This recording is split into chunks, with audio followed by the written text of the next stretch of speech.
Assalamualaikum warahmatullahi wabarakatuh. Nama saya Muhammad Fitri bin Muhammad Hazir.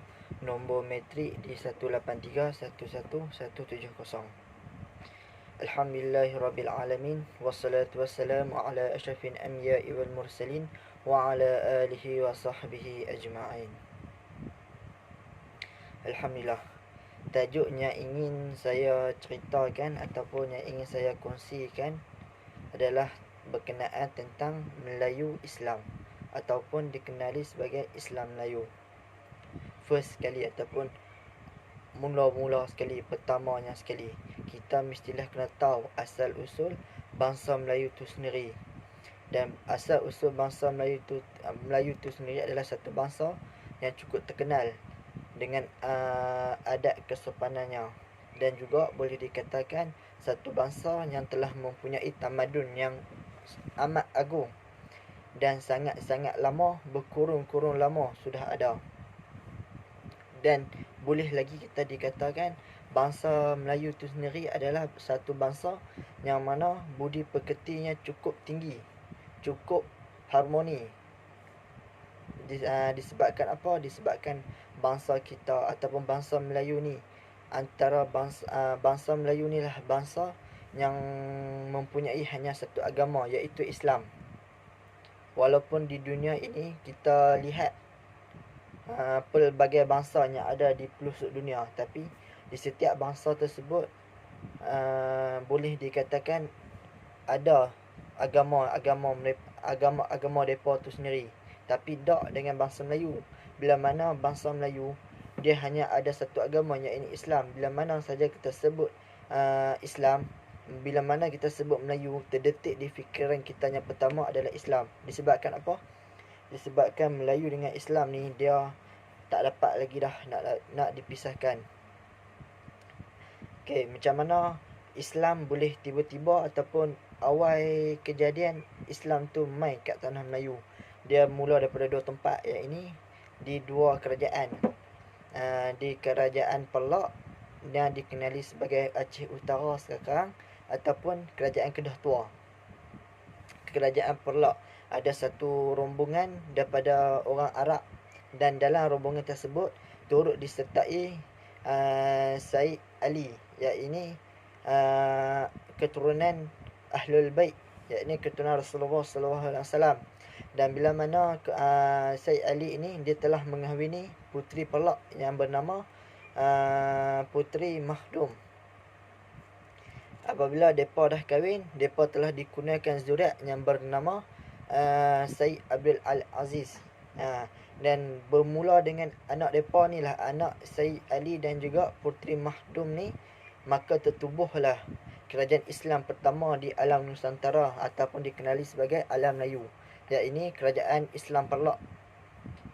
Dan boleh dikatakan dan kerajaan Kedah Tua pula boleh dikatakan sudah mempunyai hubungan diplomatik dengan kerajaan Arab, kerajaan Islam pada ketika itu, iaitu Khalifah Al-Mutawallil, yang mana para pengkaji arkeologi telah menemui mata wang Shilin kerajaan Khalifah Al-Mutawallil.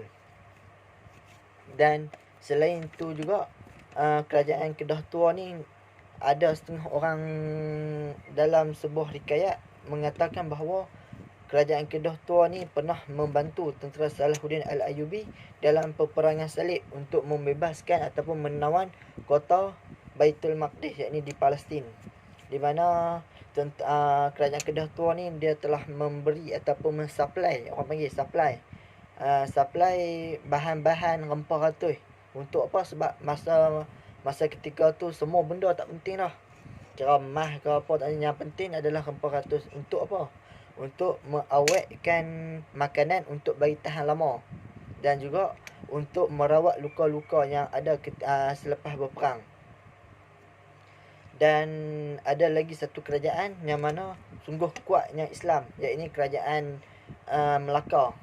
Di mana kalau kita lihat satu ketika di Bukit Esti Paul yang dikenali sekarang, tapi di bukit itulah terbinanya Istana Melaka, dan juga di sebelah Istana Melaka itu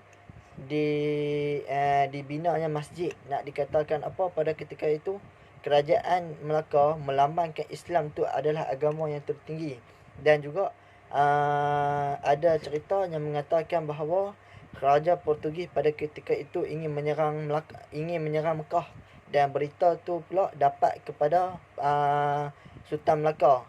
Manakala dengan rasa tanggungjawabnya, Sultan Melaka mengarahkan untuk menghantar surat ancaman kepada kerajaan Portugis, surat ancaman.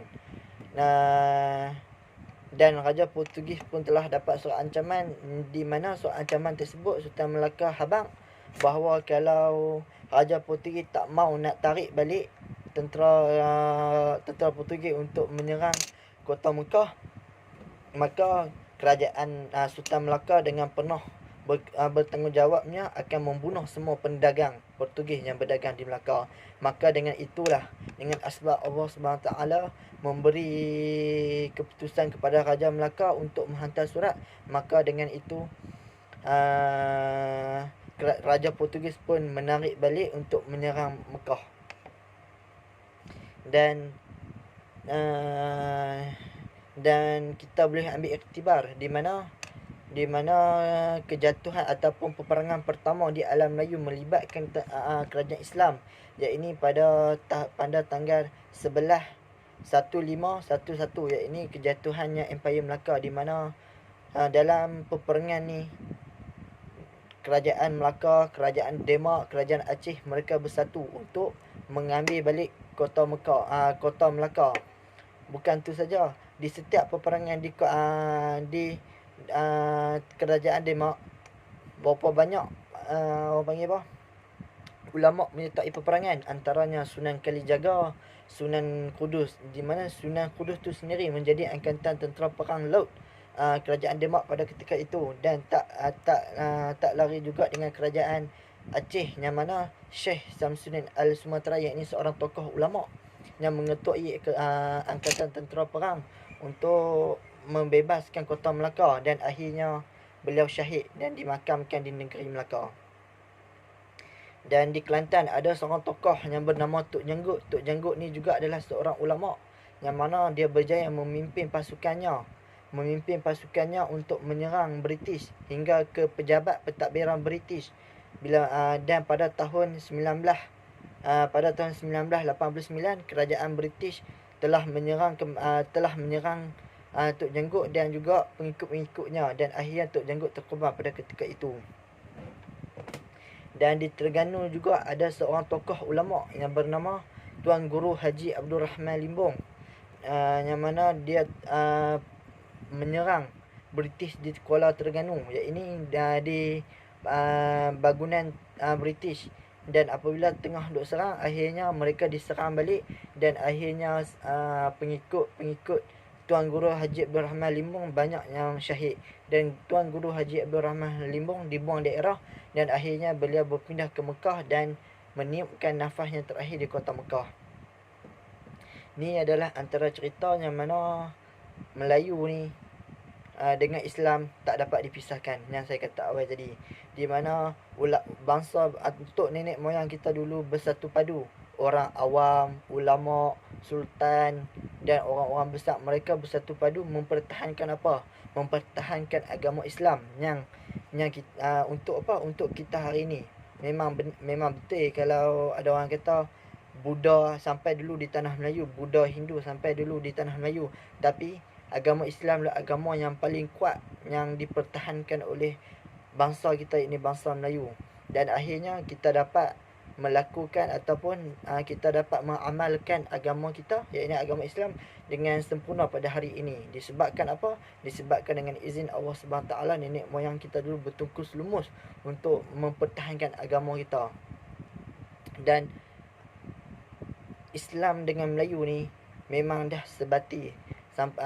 Dan baju Melayu yang kita duk pakai sekarang ni pun melambangkan Islam, iaitu 5 butang yang melambangkan rukun Islam yang ada 5. Mengucap 2 kalimah syahadah, solat 5 waktu, puasa di bulan Ramadan, zakat dan juga haji. Dan poket yang ada di baju Melayu itu juga melambangkan seseorang itu adalah Islam, iman dan juga ihsan, yang ada 3 poket tu. Ni kira kira kita ni dah bebas daripada khurafat, bebas daripada syirik disebabkan perjuangan-perjuangan bangsa kita sendiri. Ini bangsa Melayu, bangsa yang kuat mempertahankan agama, mempertahankan negara. Oleh itu kita dapat hidup dengan aman dan bebas daripada segala kekufuran. Wallahu alam. Yang kurang tu datang daripada diri saya, yang baik tu datang daripada Allah Subhanahu Wa Taala.